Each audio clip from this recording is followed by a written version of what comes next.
Okay, welcome to the Duffer's Trail Guide of the Slip Block Trail in the Sand Hollow OHV area just outside St. George, Washington, Utah, in Washington County. I'm Bill and I'm out of breath from walking up this hill. I'm in a yellow four-door JK. Bryce is down there. Bryce is with Dixie four-wheel drive. We're gonna show you how we do the Slip Block Trail today. Kind of give you a general overview of the area here. We're right on off of Washington Dam Road. There's several ways to start out here, but we're going in just underneath the Sand Hollow Golf Course here. We're admittedly rank amateurs, which means really if you do anything we suggest that you do, you're probably an idiot. And if you get hurt, it's your own dang fault. But that said, hope you enjoy the video, and we'll do our best at kind of showing you the little bit we know about slip block.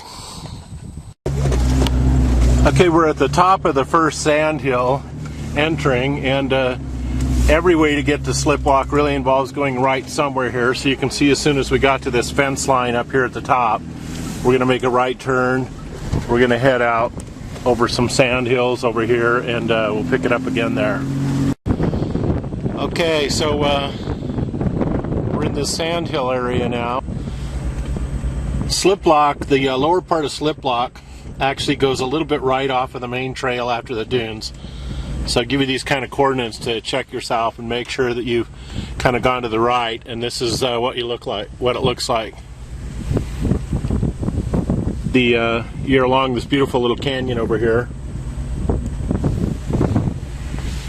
If you stayed on the main kind of trail that comes out of the sand dunes, you'll be a bit off to the left over here.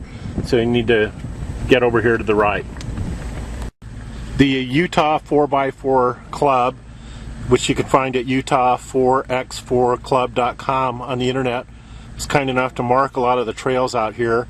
So you'll see these white Jeep marks. You'll also see some standing signs with the names of the trails on them in different places that help assure you that you are on the right route. You can see that the trail is pretty well marked here just from use. Nice thing about a lot of the trails around here, there are bypasses if you don't want to try the uglier stuff.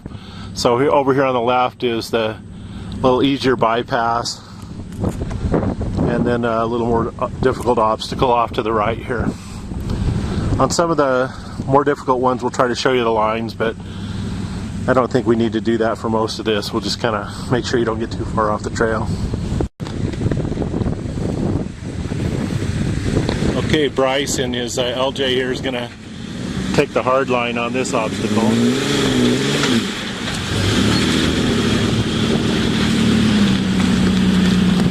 Kind of one thing that'll help you a lot on this slip block is if you get a little bump, because often those back tires will get buried in the bottom.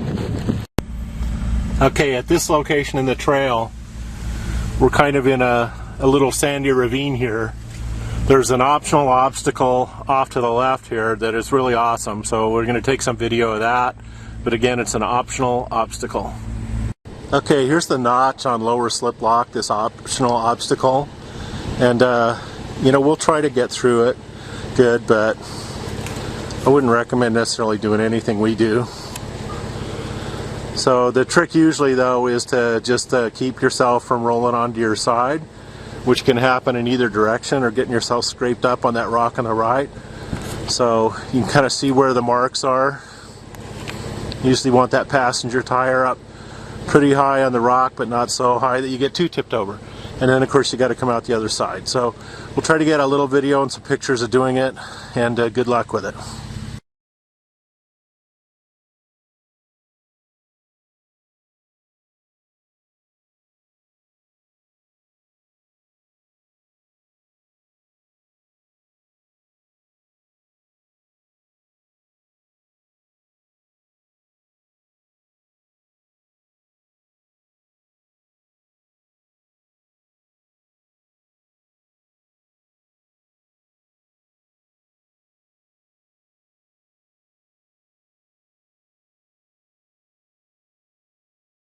Okay, now we survived the notch. Hope you enjoyed those still pictures. Have to kind of do it slow, so it would have been too long on the video. There's one last little bump here on this optional route. Then you can see right over that how it curves back to the right, and we'll go back into the ravine that we left for these optionals. Okay, so we're back into the ravine here, into the sand, and this will be the last little obstacle, which you can take pretty much any way you want. It's a lot of fun. We'll come up over the top there, and we'll be done with the lower part of Slip Lock and into the really cool midsection.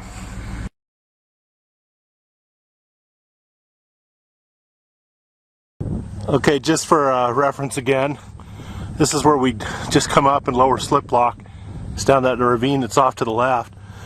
Got up at the top and turned into the right, which this kind of intersection area down here is where we would have been if we would have skipped the whole lower section and stayed on the trail from the sand dunes. So we're up the ravine here, and then an important intersection here off to the right here is actually the beginning of lower Slip Lock. You can also see that they've marked it with a standing sign here.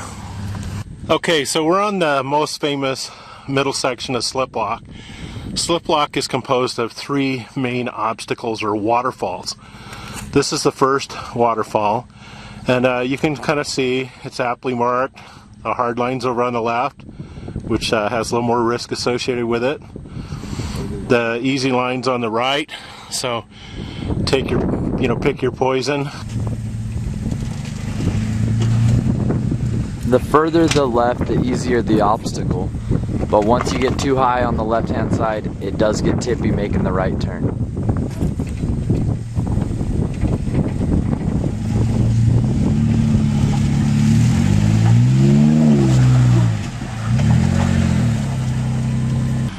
Wow, your passenger rear is really down in a hole there.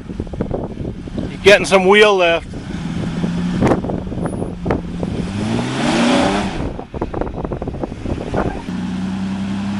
Okay, and then come into it.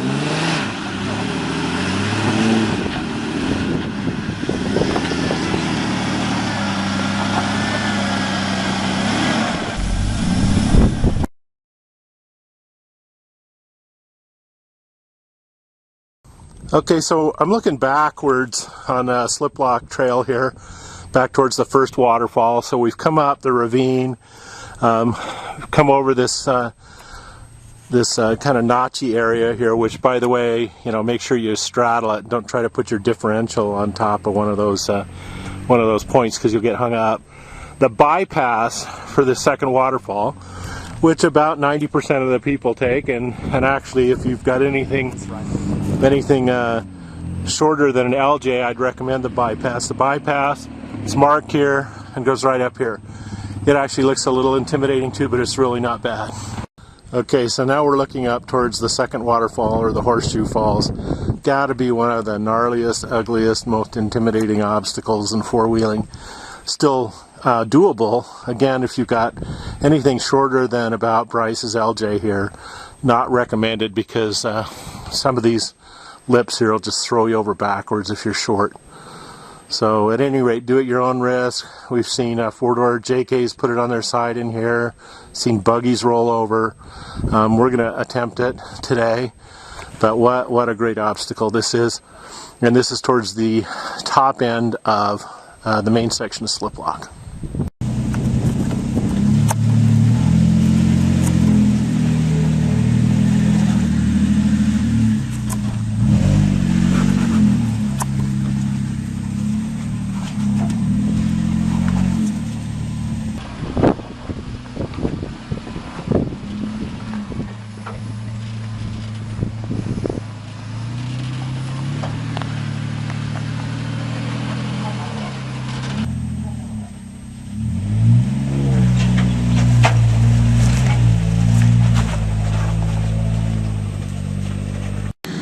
So Bryce is locked in the rear, not in the front. Bryce is a really pretty good driver, so I think he might be able to make this one, but it's going to be tough to do this obstacle without being locked front and rear. And again, he's probably about the minimum wheelbase. This is definitely an obstacle that will mess with you. This is really the critical area right in here. Most people try to turn into it too soon, because there's a series of ledges here that'll all hang out.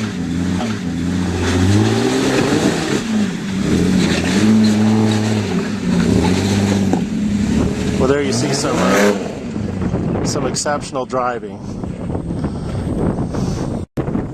Here we are on the third and the last waterfall of the first section of slip block until we get to the upper section.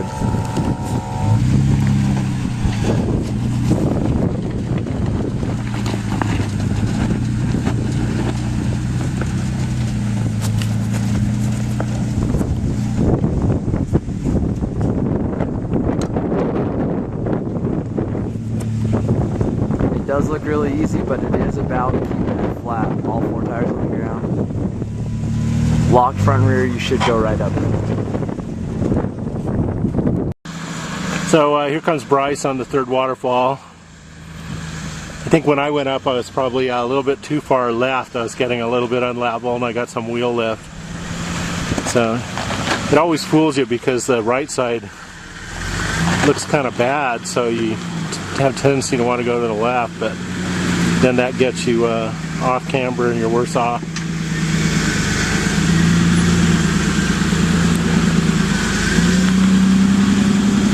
So I think Bryce's advice was good, just keep it level. Looks like he's got a pretty good line on it, although he's leaning a little bit.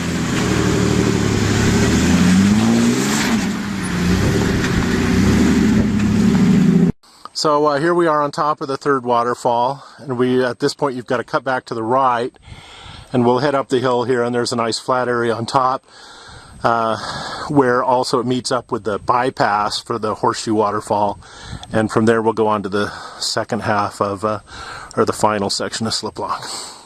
Okay, this is so we're past the third waterfall. We're at the point where the bypass from Horseshoe came up right there. Horseshoe's down here. Of course, we kept coming up and then we circled back around here. The main section of slip block is this ravine that you see going down there. So a nice kind of overview here. Off in the distance there, you see the sand dunes that we originally came up in on. And now we're going to be actually headed to a ravine down this way, which will be the upper part of slip block. So hopefully that'll give you kind of a reference point where we are, and also let you see some of the beautiful scenery that we have here. As we look off to the northeast a little bit here, you can see up towards Zion. This is for another video really, but along the trail to the upper part of slip block here that we're on, and let me show you the GPS coordinates here. This is also the beginning of John's trail, comes off of here.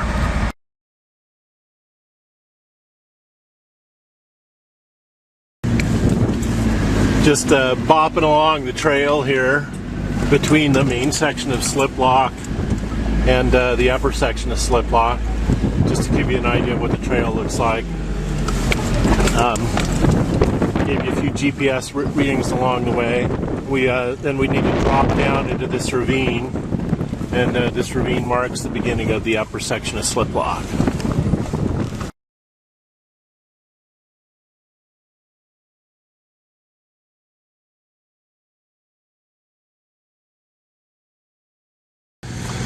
There's a couple pretty good obstacles as you start the upper section of slip block here.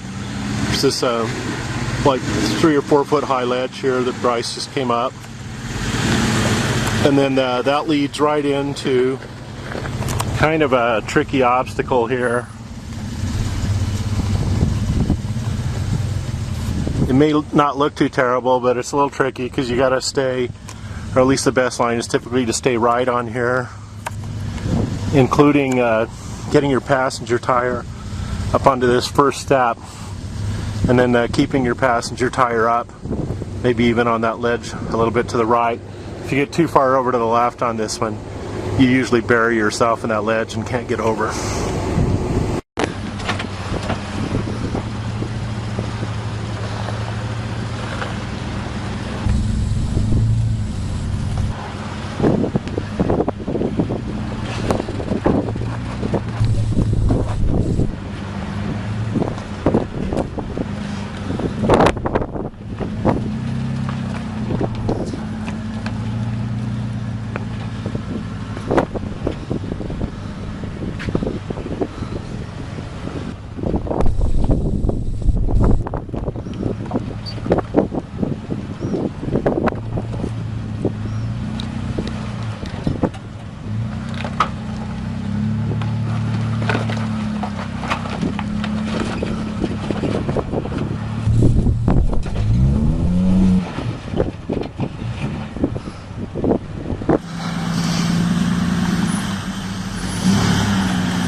Okay, with my long wheelbase, you saw how I got up on this rock here to try to keep from getting too far left.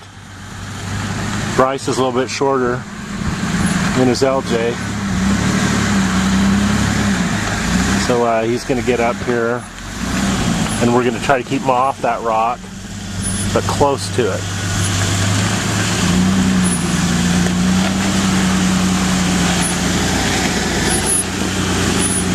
Okay, you can straighten it out now. Back's going to push around it. That was just a tire falling off the rock. It was just too bad because you lost the momentum there, but a little bump here. Bump here needs to be good. Okay, so we just keep wandering up the ravine here, and then we'll come to a point where we have an obstacle to climb out, and we'll show you that in a second. But you just keep traveling over the slick rock.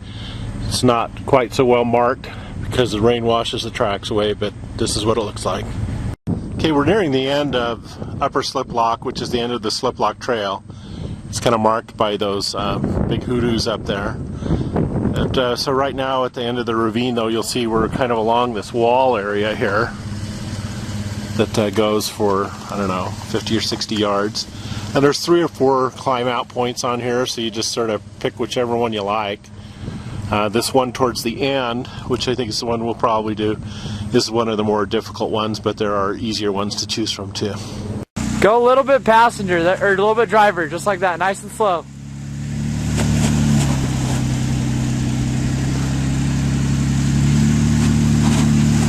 Keep it driver. That was spare tire, baby.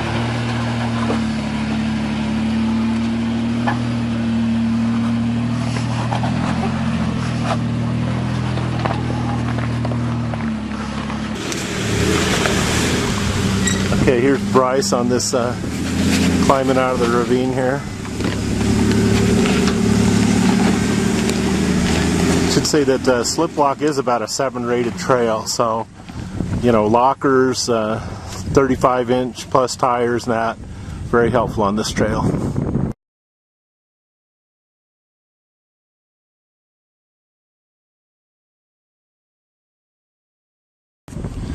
Okay, so you can see now they've got an A for the alternate. Otherwise, there's a fun little V-notch here that we go down to at the very end of Slip Lock. A couple optional obstacles right here at the end. So here we are at the end of Slip Lock. Last couple optional obstacles. This launch pad on the left is for the truly brave buggies, and Bryce has done it in his LJ. And I get hung up in my JK on the belly. Okay, the typical route is through this V-notch here, which is usually dug out a little bit more than this. And this really, I mean, it doesn't look like that much of a step. Problem is, this throws you into the left wall. The key to this one is make sure you get not just your front tire up on this left wall as you come into it, but make sure you're far enough over to the left that your right tire gets up on this wall and stays there until you clear that ledge. Otherwise, you're going to lose a mirror on the left side.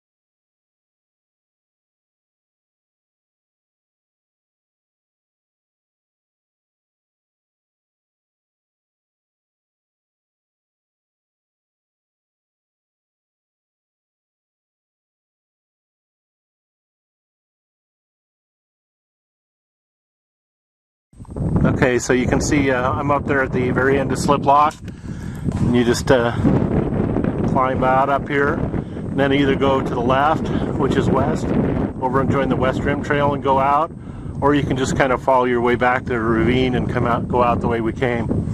These are some of the final obstacles, a nice little groove there, and this one that I explained earlier where you need to get the left tire up. Bryce is going to Try going up on this launching pad.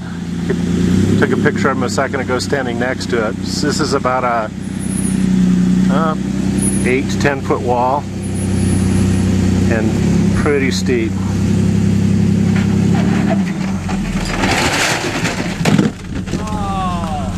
Whoa, it's Mountain Dew time.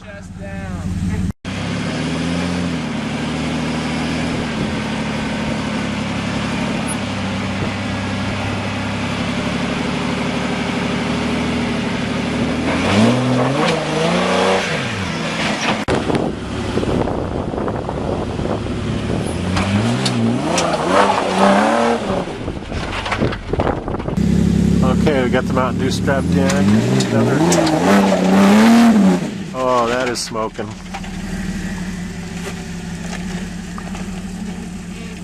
Do not try this at home.